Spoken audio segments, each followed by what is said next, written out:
8. Diferencias.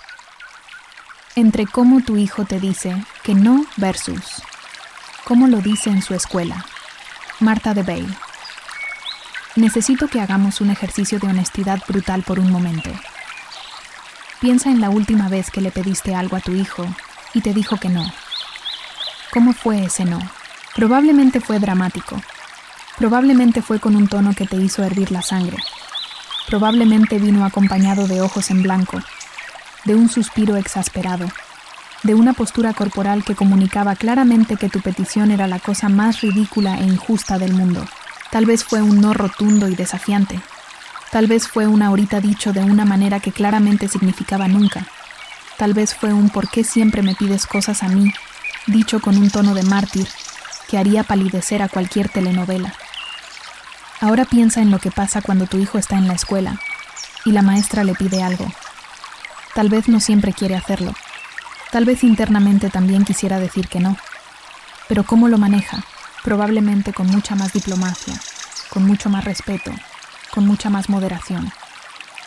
Si dice que no, probablemente lo hace de una manera aceptable, educada, sin todo el drama que te hace a ti.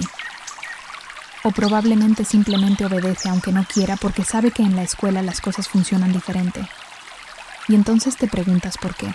¿Por qué tu hijo puede manejar el no de manera civilizada en la escuela, pero contigo se convierte en un pequeño tirano que parece disfrutar cada oportunidad de desafiarte de la manera más irritante posible? ¿Qué tiene la maestra que tú no tienes? ¿Por qué con ella controla sus reacciones y contigo las suelta todas sin ningún filtro? Si esto te suena familiar, hoy vamos a explorar las 8 diferencias entre cómo tu hijo te dice que no a ti versus cómo lo dice en su escuela. Y vamos a entender la psicología detrás de esta diferencia para que puedas dejar de tomártelo tan personal y empezar a manejar estos momentos de manera más efectiva. La primera diferencia tiene que ver con las consecuencias percibidas y el costo del no. En la escuela, tu hijo sabe muy bien cuáles son las consecuencias de desafiar a la maestra de manera inapropiada. Puede haber una nota a los padres, puede haber una visita a la dirección, puede haber una calificación afectada, puede haber consecuencias sociales si los compañeros ven que lo regañan. El costo de decir no de manera dramática o desafiante es alto y claro. Tu hijo ha calculado, consciente o inconscientemente, que no vale la pena pagar ese precio. Pero contigo las consecuencias son diferentes. Sí, probablemente lo regañas, probablemente te enojas, probablemente hay algún tipo de consecuencia, pero tu hijo sabe por experiencia que puede salirse con la suya más de lo que puede en la escuela. Sabe que vas a seguir queriéndolo, que vas a seguir cuidándolo, que la relación va a sobrevivir a cualquier berrinche. El costo percibido de decirte no de manera dramática es menor, así que se da el lujo de hacerlo. También está el factor de la consistencia. En la escuela, las consecuencias son generalmente consistentes y predecibles. Si haces things, pasa y siempre. Pero en casa, todos sabemos que a veces no somos tan consistentes. A veces dejamos pasar cosas que otras veces castigamos. A veces estamos demasiado cansados para hacer cumplir las consecuencias. A veces cedemos después de un rato de resistencia. Tu hijo ha aprendido que contigo las reglas son más flexibles, las consecuencias más negociables, los límites más elásticos, y actúa en consecuencia. La segunda diferencia tiene que ver con la familiaridad y la seguridad emocional. Este es un tema que hemos tocado en otros contextos, pero es fundamental entenderlo aquí también. Tú eres el lugar seguro de tu hijo. Eres la persona con la que puede mostrar todas sus emociones sin filtro, incluyendo las emociones negativas como la frustración, el enojo, el resentimiento. Cuando te dice no de manera dramática, está descargando contigo emociones que se tiene que guardar en otros contextos. En la escuela, tu hijo no tiene esa misma seguridad emocional, no sabe con certeza cómo va a reaccionar la maestra si se descontrola. No tiene la confianza de que la relación va a sobrevivir cualquier cosa. No se siente tan seguro como para soltar todo sin filtros. Así que se controla, se guarda las emociones más intensas, maneja su negativa de manera más moderada. Esto significa, paradójicamente, que los no más dramáticos y difíciles que recibes de tu hijo son una señal de que te tiene confianza.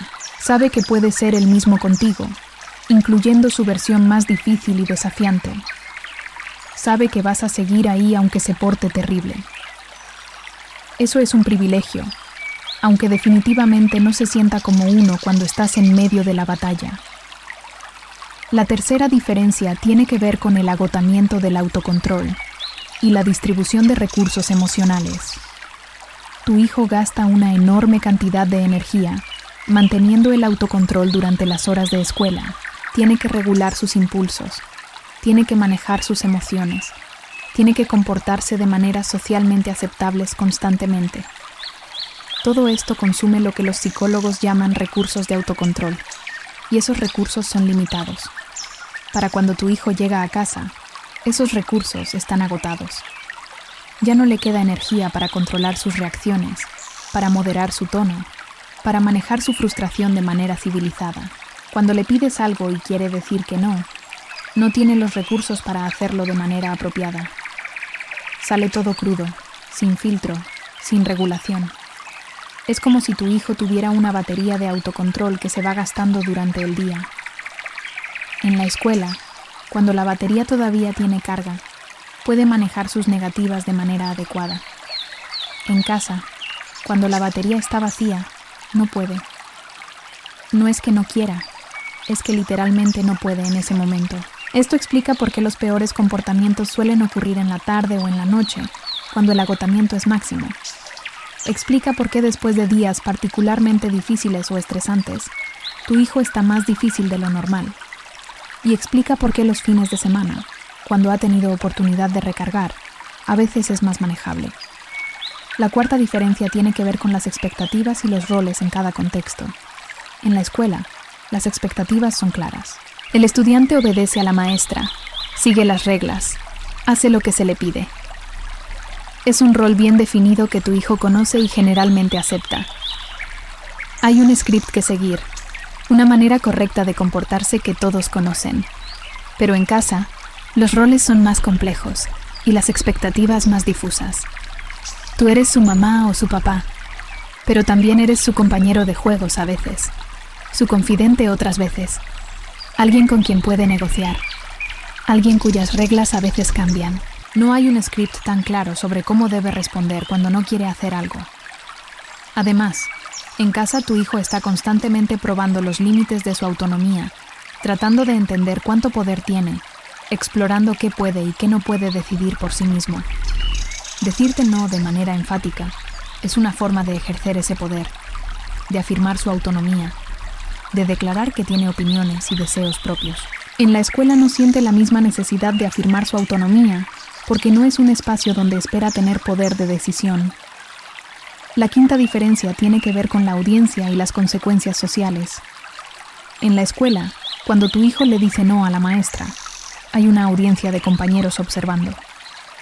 Cómo maneja esa negativa afecta su reputación social, afecta cómo lo ven los demás niños, afecta su lugar en la dinámica social del salón.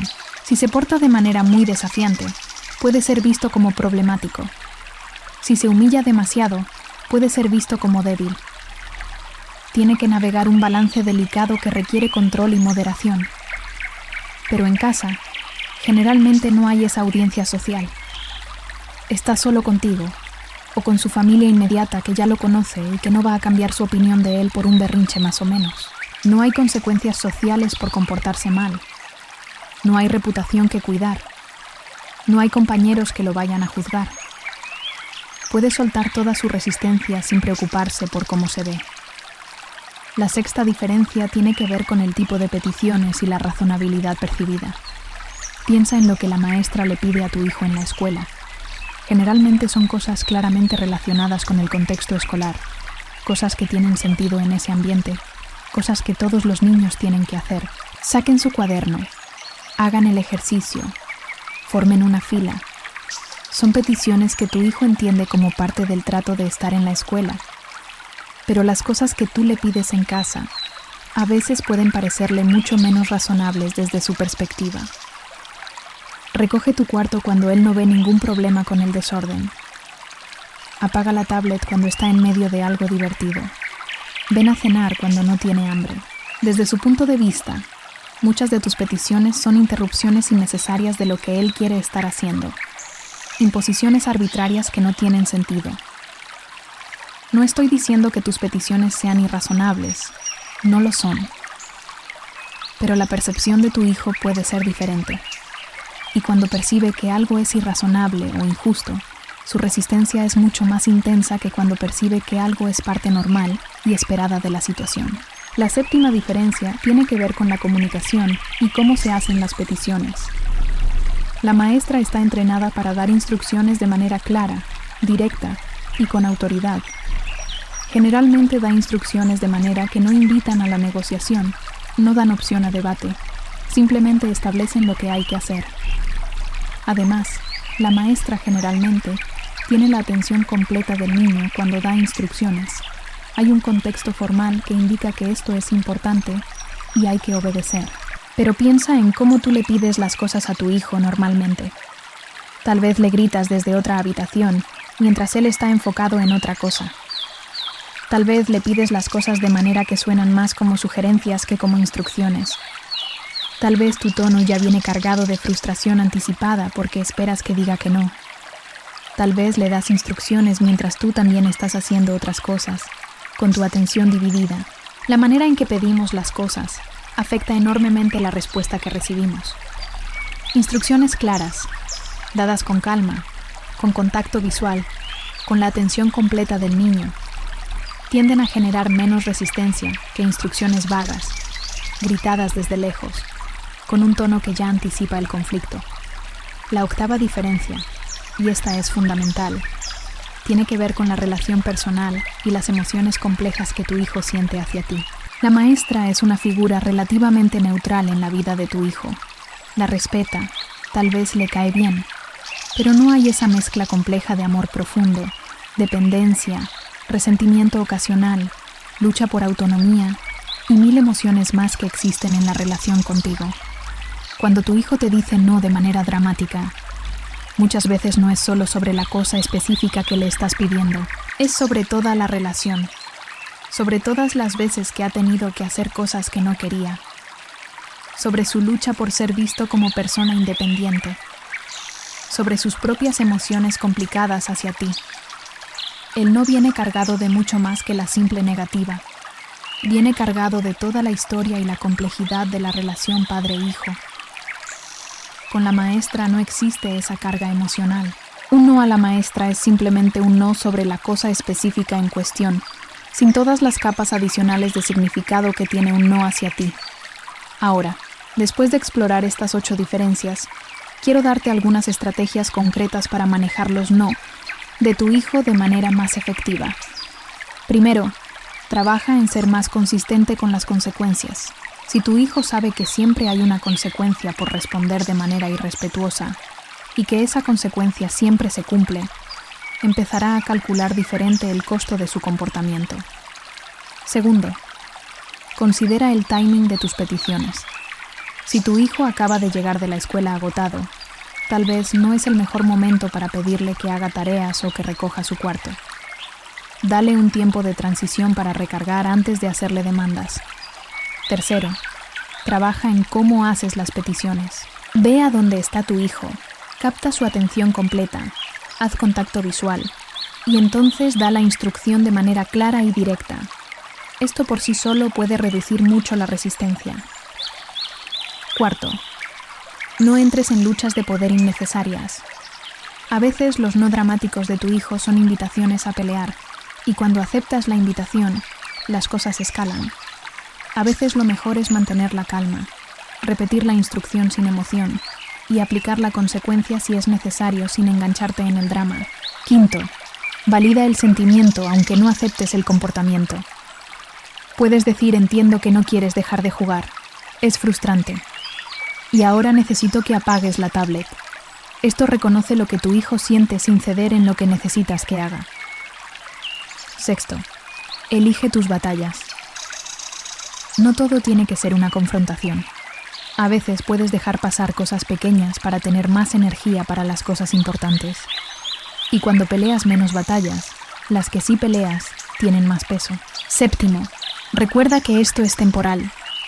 A medida que tu hijo crece, su capacidad de autorregulación mejora, su cerebro madura, su entendimiento de las normas sociales se desarrolla. Lo que hoy es una batalla constante, dentro de unos años será diferente. Y finalmente, no lo tomes personal. Los no dramáticos de tu hijo no son un reflejo de cuánto te quiere ni de qué tan buen padre eres. Son un reflejo de su desarrollo, de sus emociones, de su agotamiento, de 1000 factores que no tienen nada que ver contigo como persona. Tu hijo te ama profundamente, aunque a veces te diga que no de maneras que te hacen cuestionar todo.